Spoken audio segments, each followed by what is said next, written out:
Bismillahirrahmanirrahim. Assalamualaikum warahmatullahi wabarakatuh. Saya Lutfi Afifah dari Program Studi Pendidikan Matematika Universitas Muhammadiyah Profesor Dr. Hamka. Pada kesempatan kali ini, saya akan mencoba mereview jurnal internasional. Sebelumnya saya sudah mereview jurnal nasional, adapun hal-hal yang perlu kita cantumkan dalam mereview jurnal.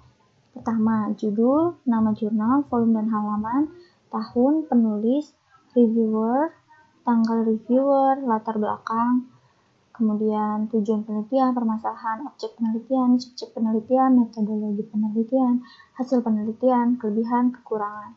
Nah, di sini boleh dari reviewer untuk menambahkan lagi hal-hal yang harus dicantumkan dalam review jurnal. Namun pada review jurnal kali ini saya hanya menyantumkan hal-hal seperti yang sudah saya tuliskan di dalam board ini. Nah, pertama ada judul.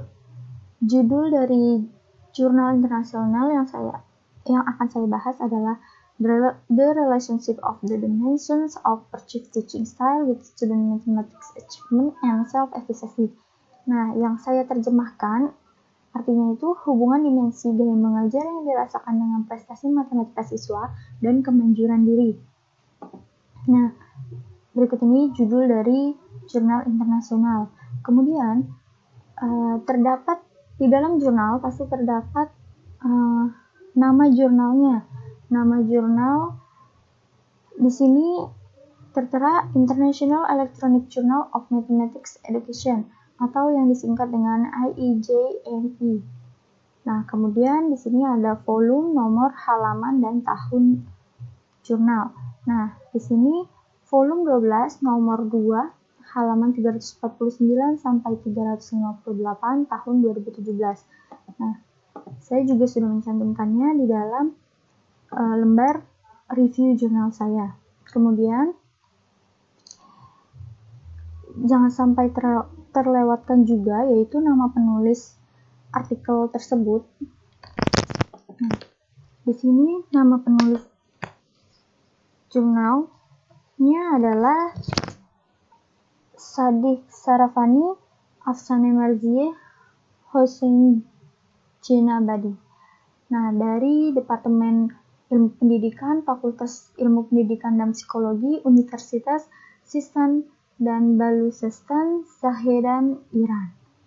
Nah, kemudian terdapat nama reviewer itu sendiri, yaitu saya Lutfi Afifah, pada tanggal 15 April 2020. Nah, kemudian ada latar belakang.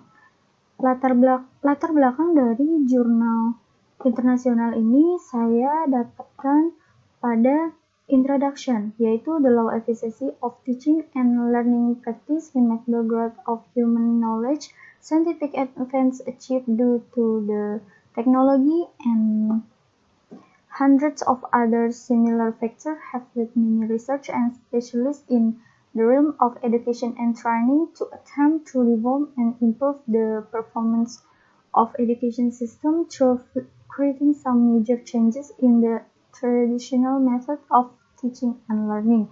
Nah, sini yang saya coba artikan, artinya adalah rendahnya efisiensi pengajaran dan pembelajaran, pertumbuhan pengetahuan manusia yang luar biasa, kemajuan ilmiah yang dicapai berkat teknologi ini, dan ratusan faktor serupa lainnya telah menuntun banyak peneliti dan spesialis dalam bidang pendidikan dan pelatihan untuk mencoba mereformasi dan meningkatkan kinerja sistem pendidikan melalui pembuatan beberapa perubahan besar dalam metode pengajaran dan pembelajaran tradisional. Nah, selanjutnya ada tujuan penelitian. Tujuan penelitian saya temukan pada abstrak. Nah, tujuan penelitian adalah salah satu bagian dari abstrak. Nah, di dalam abstrak juga bisa terdapat metode penelitian, kemudian pembahasan hasil penelitian secara ringkas. Nah, tujuan penelitian ini adalah to determine the relationship of the dimension of perceived teaching style with student mathematics achievement and self-efficacy. Nah, di sini tujuannya adalah untuk menunjukkan adakah hubungan antara dimensi gaya pengajaran dengan prestasi matematika siswa dan self-efficacy. Kemudian permasalahannya tidak jauh beda saya temukan dalam introduction, yaitu masuk ke dalam bagian latar belakang, yaitu masih rendahnya efisiensi praktik pengajaran dan pembelajaran. Sedangkan beberapa studi yang dilakukan sebelumnya telah menunjukkan bahwa faktor-faktor pendidikan dan individu dengan sifat-sifat kognitif dan sosial memiliki dampak terbesar pada prestasi akademik. Nah, permasalahannya saya ambil dari latar belakang itu sendiri di dalam introduction. Nah, kenapa? Karena di sini prestasi adalah suatu hal yang penting dalam dunia pendidikan. Nah, namun efisiensi pengajaran masih sangat rendah. Nah, di situ saya katakan sebagai masalah dalam penelitiannya. Kemudian ada objek penelitian. Objek penelitiannya itu dimensi gaya mengajar dengan prestasi belajar matematika siswa dan efikasi diri. Kemudian subjek penelitian. Subjek penelitian di sana adalah semua siswa sekolah menengah kelas 3 yang belajar matematika dan fisika. Nah, kita bisa temukan di methods atau tadi ada di awal abstrak. Nah, di sini the statistical population of the current study include all third grade high school students studying mathematics and physics. Nah, jadi di sini populasi statistik siswa kelas 3 SMA yang belajar matematika dan fisika adalah subjek penelitiannya. Nah, kemudian metodologi penelitian. Nah, dalam penelitian jurnal internasional ini disebutkan di sini this descriptive study followed correlational design. Jadi penelitian ini menggunakan kuantitatif deskriptif yang berdesain korelasional. Nah, kemudian teknik pengambilan sampelnya berdasarkan di sini ada teknik pengambilan sampelnya berdasarkan tabel Morgan, di mana populasi sebanyak 432 dengan sampel 205 berdasarkan tabel Morgan. Nah, kemudian dari 205 siswa ini terdiri dari 57 laki-laki dan 57 perempuan dan 148 laki-laki. Nah, ini dipilih berdasarkan stratified random sampling method. Nah, jadi dari 25 student di sini diambil lagi sampel sebanyak 57 perempuan dan 148 laki-laki berdasarkan strata gendernya. Nah, menggunakan stratified random sample method. Nah, terus ada teknik pengumpulan data. Nah, teknik pengumpulan data di sini terdapat kuesioner untuk mengukur dimensi dari gaya pengajaran. Kemudian untuk mengukur self-efficacy-nya dengan menggunakan the Bates and Heck Mathematics Self-Efficacy Scale Revised. Jadi menggunakan skala self-efficacy matematika Bates and Hackett yang direvisi. Kemudian untuk mengukur prestasi matematika siswanya menggunakan nilai rata-rata siswa kelas 3 dalam belajar matematika dan fisika tahun akademik 2014-2015 pada materi matematik, algebra, dan geometri. Nah, kemudian analisis data. Analisis data pada artikel jurnal ini menggunakan statistik deskriptif dan juga statistik inferensial. Nah, di mana statistik deskriptif ini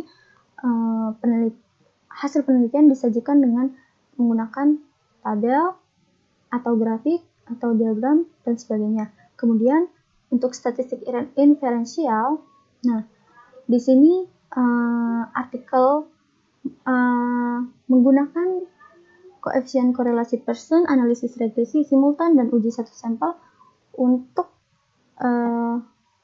menguji hasil temuannya. Kemudian ada hasil penelitian.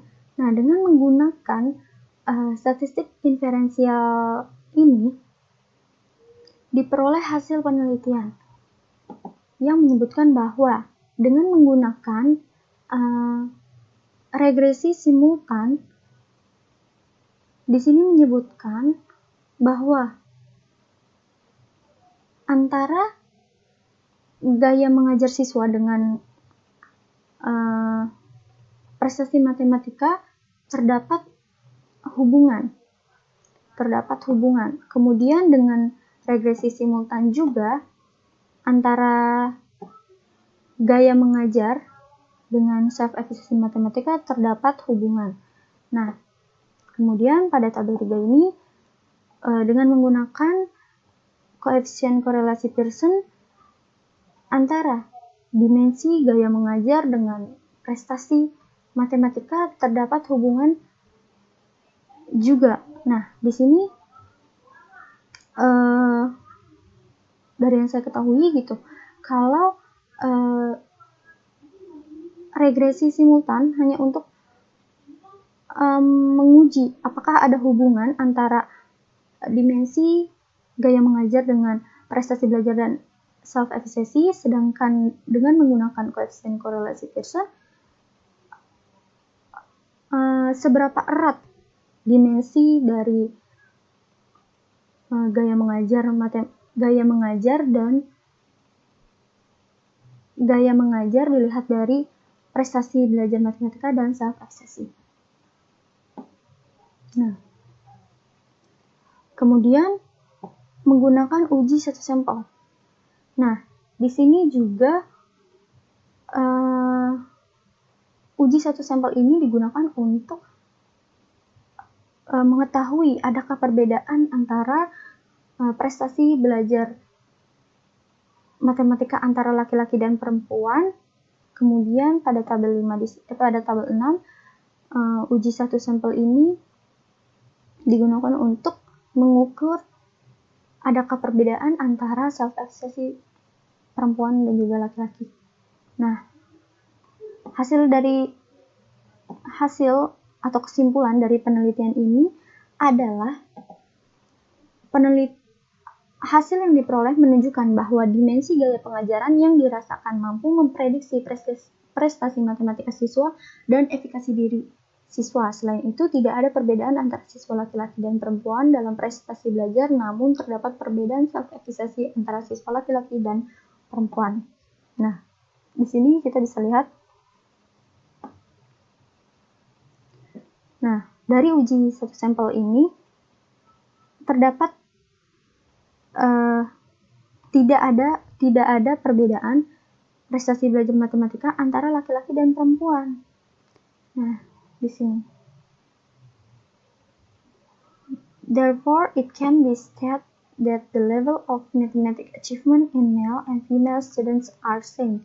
Nah, jadi di sini tidak ada perbedaan.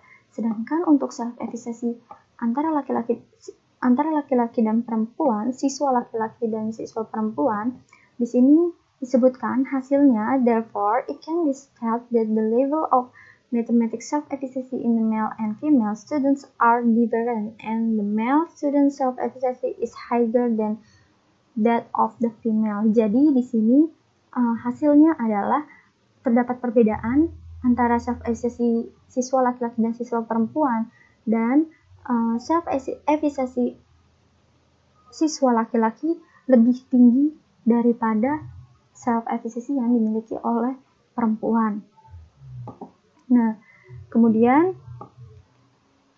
di sini reviewer mencantumkan kelebihan dan kekurangan dari artikel jurnal ini, yaitu kelebihannya adalah penelitian tersebut tidak hanya mencari hubungan antara dimensi gaya pengajaran dengan prestasi matematika siswa dan efikasi diri saja, namun juga perbedaan prestasi belajar dan efikasi diri siswa laki-laki dan perempuan.